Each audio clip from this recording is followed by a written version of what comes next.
Hello, I'm Kyle Brash from Chaparral Motorsports, and today I want to introduce you to the HJC i70 helmet. This is going to be a great intermediate level helmet. The solid colors are coming in at $199.99, and the graphics, like the one here on the table in front of me, are coming in at $204.99.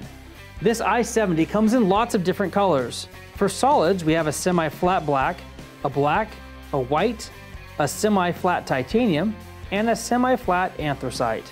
In addition to the solid colors, this helmet's also available in multiple graphics and colors. This is a great intermediate helmet from HJC that comes in at just 3.31 pounds for the medium shell size.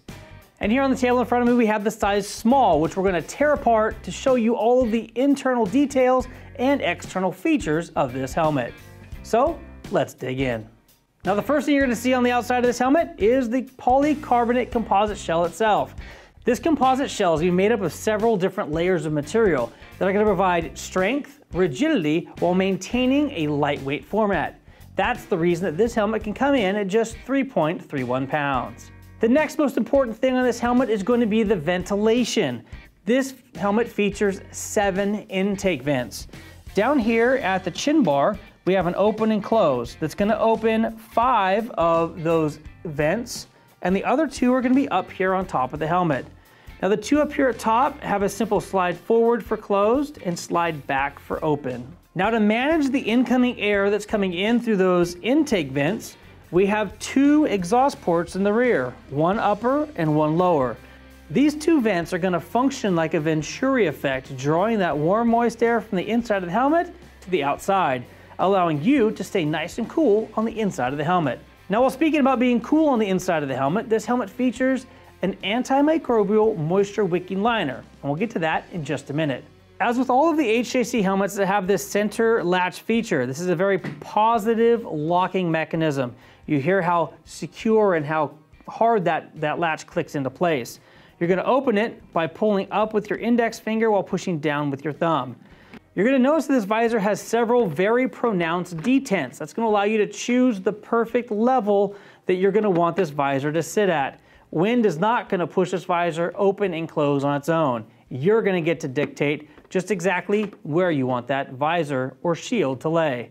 Now, this visor has a lot of really nice detents here that allow it to have a very crisp setting wherever you happen to put that visor at. Now, just before that final latch, you're going to notice that the visor itself is sitting away from the helmet just a little bit. It's not until you make that final connection that this shield or visor seals all the way around the eye port. Now, if you want to remove the visor to clean it or swap it out for a different visor, that mechanism or that process is very simple.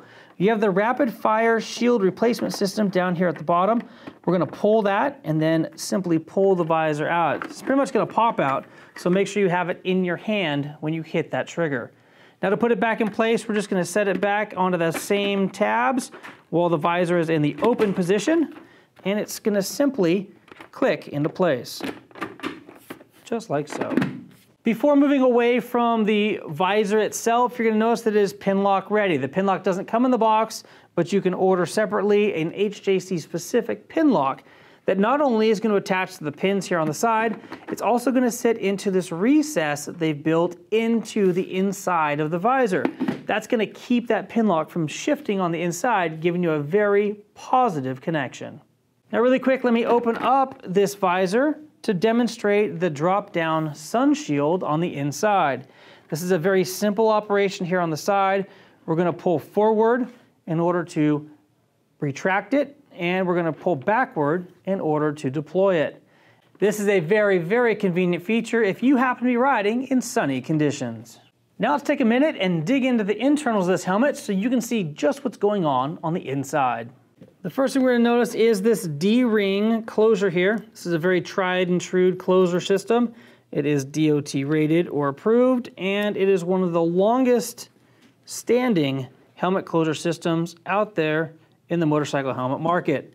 Moving past the D-ring closure, you're going to notice that we have a moisture wicking internal liner here that comes out by unsnapping these 3 snaps and removing this sheath from in between the polycarbonate shell and the EPS liner. Now, that process is the same for both sides. So we're going to undo all 3 of those snaps and then pull that cheek pad liner out. Now we have the crown liner that's left.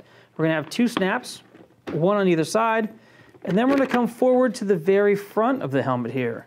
This is where the helmet liner attaches to the brow. Now this is a very nice feature, the fact that it attaches here to the EPS liner instead of back behind, eliminating any hot spots that you would get from those snaps. So here we're just gonna gingerly go ahead and wiggle this out, and it's gonna pop out of each of those tabs, and the internal headliner is now removed.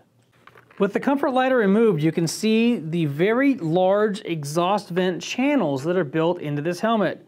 From the 7 intake vents that have air coming into this helmet, it's going to channel the air towards the front of the helmet for defogging the visor, and then back towards the back of the helmet to exhaust warm, moist air out of the shell. Moving back over here to the side where the chin strap is connected to the helmet, you're going to notice we have internal speaker pockets. For those of you running headsets, some of you really like the fact that these pockets are integrated, as we see here, and others like to put their speakers at different spots. Now that we've given you the detailed breakdown of the various components of this helmet, let's go ahead and get this helmet on.